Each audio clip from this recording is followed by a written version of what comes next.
क्या हाल चाल है? सब ठीक हैं? बहुत बढ़िया बहुत बढ़िया। अपनों और अपने को ख्याल रखो और जब टाइम मिले तो वीडियो देखो। देसी देख बिगर ब्रेक बगैर लाग लपेट, बिल्कुल देसी अंदाज में। इलेक्शन और इलेक्शन के बाद बसपा सुप्रीमो मायावती लगातार हमलावर हैं, लेकिन बीजेपी पे कम हमलावर हैं, समाजवादी पार्टी पे ज्यादा हमलावर हैं। क्या वजह है? आखिर क्या ऐसी वजह है कि बसपा सुप्रीमो सपा पे ज्यादा हमलावर हैं और बीजेपी पे हमला कम कर रही हैं? सोच सोच के बोल रही हैं। ये भी जानना जरूरी है, क्योंकि पूरी जानकारी होनी चाहिए, सब चीज की जानकारी होनी चाहिए। और ऐसे कौन से कारण हैं? वो 3 कारण हैं। कौन कौन से कारण हैं? वो कारण आपको बताएंगे, बिल्कुल लास्ट में बताएंगे। वीडियो पूरी देखनी पड़ेगी और एक एक चीज पर बिल्कुल गौर रखनी पड़ेगी, जरूरी है। शुरू कर दें? चलो आ जाओ। 10 मार्च को यूपी विधानसभा चुनाव के नतीजे आए। भाजपा दोबारा सत्ता पर काबिज हुई। समाजवादी पार्टी की स्थिति में भी पिछली बार के मुकाबले सुधार हुआ, लेकिन बहुजन समाज पार्टी बसपा को काफी नुकसान हुआ। साल 2007 में 206 सीटों के साथ सरकार बनाने वाली बसपा को 2012 में 80 सीट मिली। 2017 में ये घट के 19 है गई। यह बार यानी कि 2022 चुनाव में बसपा महज 1 सीट जीत सकी। बुरी हार के बाद भी सत्ताधारी भारतीय जनता पार्टी पे बसपा ज़्यादा आक्रामक नहीं है। हाँ, समाजवादी पार्टी पर जरूर वो लगातार निशाने साध रही हैं। सियासी गलियारे में या को लेके कई तरह की चर्चा है। बसपा पे भाजपा के साथ मिली भगत का आरोप लगो, लेकिन हर बार मायावती ने इन आरोपन को खारिज कर दियो। दरअसल बसपा के ऐसे करने के पीछे रणनीतिक चाल बताई जा रही है। आओ समझे हैं कि भाजपा पर साफ तो है कि समाजवादी पार्टी को घेरने के पीछे आखिर क्या वजह है, क्या कारण है। 10 मार्च को चुनाव परिणाम आने के बाद से अब तक यानी कि 1 अप्रैल तक बसपा सुप्रीमो मायावती ने 14 ट्वीट करे हैं। इनमें 6 बार उनके निशाने पर समाजवादी पार्टी रही है, जबकि 1 बार राजस्थान की कांग्रेस सरकार। भाजपा को लेकर भी 4 बार उन्होंने ट्वीट करे हैं, लेकिन हर बार उनकी बात सलाह के रूप में दिखाई दी है। सबसे पहले 11 मार्च को उन्होंने ट्वीट करो, यहाँ में प्रेस नोट हो। मायावती ने चुनाव हार के पीछे के कारण उनको बताया कि मीडिया को निशाने पर लेते हुए कही कि मुस्लिम समाज और भाजपा से नाराज हिंदू ने समाजवादी पार्टी को साथ दे के गलती करी है। अगर ये लोग बसपा के दलित वोट के साथ जुड़ जाते तो भाजपा को आसानी से हराया जा सके हो।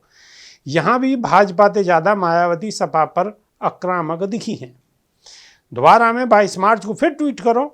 समाजवादी पार्टी के खिलाफ दूसरा ट्वीट आया। यहाँ में उन्होंने सपा संरक्षक मुलायम सिंह यादव से लेकर अखिलेश यादव तक को टारगेट करो।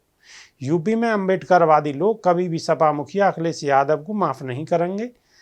जाने अपनी सरकार में इनके नाम से बनी योजना व संस्थान आदि के नाम अधिकांश बदल दिए हैं, जो अति निंदनीय हैं और शर्मनाक भी हैं। आगे लिखो, बीजेपी से बीएसपी नहीं बल्कि सपा संरक्षक मुलायम सिंह मिले हैं, जिन्होंने योगी आदित्यनाथ के पीछे शपथ समारोह में अखिलेश को बीजेपी से आशीर्वाद भी दिलवाया है। अब अपने काम के पीछे परिवार के एक सदस्य को बीजेपी में भेज दियो है, गिजक जाहिर है। फिर 26 मार्च को ट्वीट। यूपी की नई सरकार को शपथ ग्रहण हुआ। अगले दिन बसपा प्रमुख मायावती ने ट्वीट कर सरकार को बधाई और सलाह दी। उन्होंने लिखो, यूपी में नई भाजपा सरकार के गठन की बधाई तथा यहाँ सरकार संवैधानिक व लोकतांत्रिक मूल्य एवं आदर्श के साथ कार्य करे। उसके बाद फिर 27 मार्च को ट्वीट। बसपा प्रमुख मायावती ने चुनाव में मिली हार की समीक्षा की। या के बाद प्रेस नोट जारी करो। यहाँ में भी उनके निशाने पर भाजपा की वजह समाजवादी पार्टी ही रही। मायावती ने कही है कि समाजवादी पार्टी के साथ जाके मुस्लिम वोटर ने अपनों ही नुकसान करो है। यूपी में अगर भाजपा को कोई रोक सके है तो वो बसपा है। फिर 28 मार्च को ट्वीट करो। मायावती ने सेना भर्ती को लेकर ट्वीट करो। यहाँ में भी वो आक्रामक नहीं बल्कि सरकार को सलाह देते हुए दिखी। या के अगले ही दिन फिर से बसपा सुप्रीमो को ट्वीट आया और यहाँ बार भी उनके निशाने पर समाजवादी पार्टी ही रही। उन्होंने लिखो, यूपी में सपा भाजपा की अंदरूनी मिली भगत जग जाहिर सी है। उन्होंने विधानसभा चुनाव को भी हिंदू मुस्लिम करवा के भय और आतंक को माहौल बनाया है, जाते खासकर मुस्लिम समाज गुमराह हुआ और सपा को एक तरफा वोट देने की भारी भूल करी।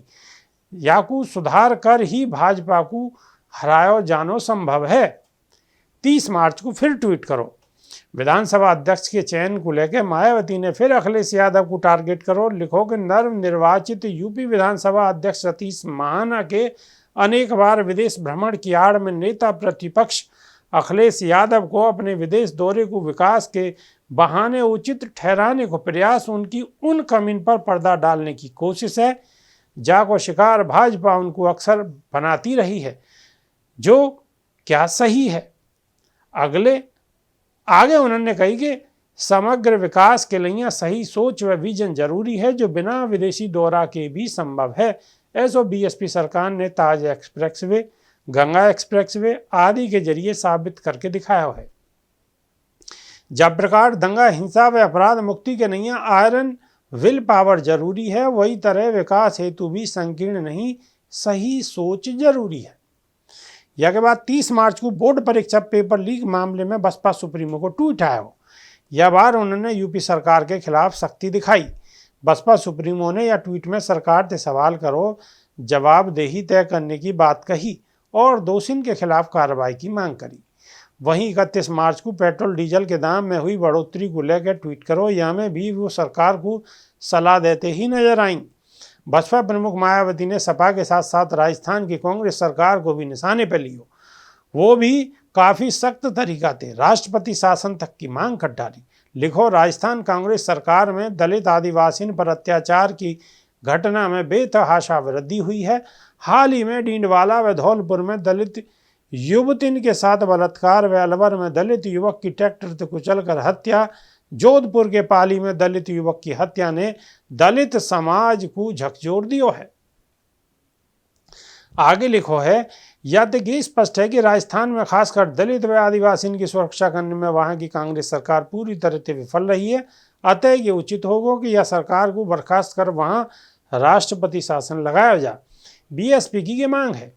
3 कारण भाजपा की वजह सपा पर आखिर हमलावर क्यों हैं बसपा प्रमुख, तो ये है सबसे बड़ी मेन वजह। हमने आपको बसपा सुप्रीमो के सारे ट्वीट बताए हैं जो उन्होंने कही है। या ट्वीट के आधार पर यह अनुमान लगाया जा सके कि शायद या की वजह ये है सके। तो अब आ गई ये बात कि वो आखिर 3 वजह क्या हैं जाते ये ऐसा महसूस होए कि बसपा सुप्रीमो शायद या वजह से समाजवादी पार्टी को टारगेट कर रही है। तो नंबर 1 वजह भाजपा को वोट बैंक अलग माने हैं मायावती, यानी कि बसपा सुप्रीमो जो भाजपा को वोट बैंक है वह को अलग माने हैं।